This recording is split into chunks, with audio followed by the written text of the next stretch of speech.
आदरणीय अध्यक्ष जी एवं सभी सांसदों, बहुत ही अच्छी ये संसद चल रही है। मैं इस संसद में जो प्रस्ताव पारित किए गए हैं कृषि कानूनों के रद्दकरण की और एमएसपी का, उसका समर्थन करता हूं। साथ ही कृषि का जो योगदान है उसके बारे में कुछ बताना चाहता हूं। वर्ष 2016 से भारत की विकास दर लगातार कम होती जा रही है।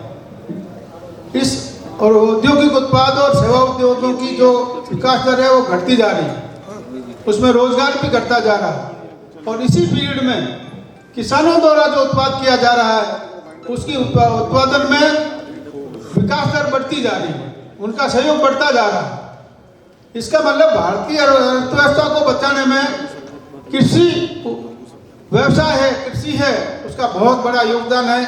और कोरोना काल में जब सारे उद्योगों ने और सबने हथियार डाल दिए थे, हमारा कृषक वर्ग ऐसा था कि कोरोना का मुकाबला करते हुए अपनी फसलों को जिंदा रखा, देश को जिंदा रखा और विकास दर को मजबूत किया।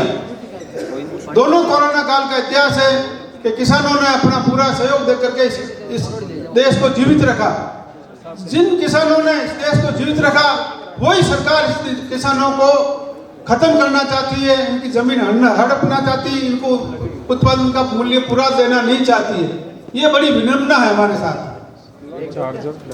और इसके साथ भी हमने काफी स्टडी की। हम ये मांग करते हैं कि भारत में जो संसदीय प्रणाली है उसमें थोड़ा बदलाव किया जाना चाहिए। हमारा ये सोचना है कि संसद 3 तरह की होनी चाहिए, एक राजनीतिक संसद, एक आर्थिक संसद जिसमें किसानों का बड़ा मुद्दा हो, और तीसरी कल्चरल सांस्कृतिक संसद।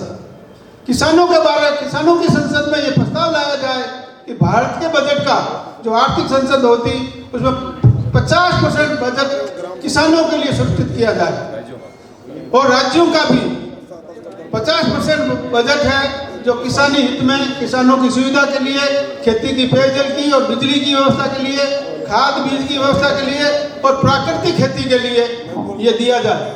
प्राकृतिक खेती एक ऐसी खेती है जो किसानों को रोजगार देगी, भारत में रोजगार की समस्या खत्म करेगी और पर्यावरण को प्रदूषित होने से बचाएगी और जहरीले अनाज को खत्म करेगी, और कैंसर और जितनी बीमारी हैं उनका समाधान ढूंढने में हम सक्षम होंगे। भारतीय नागरिक मजबूत होंगे, भारत मजबूत होगा और विश्व भी मजबूत होगा। धन्यवाद।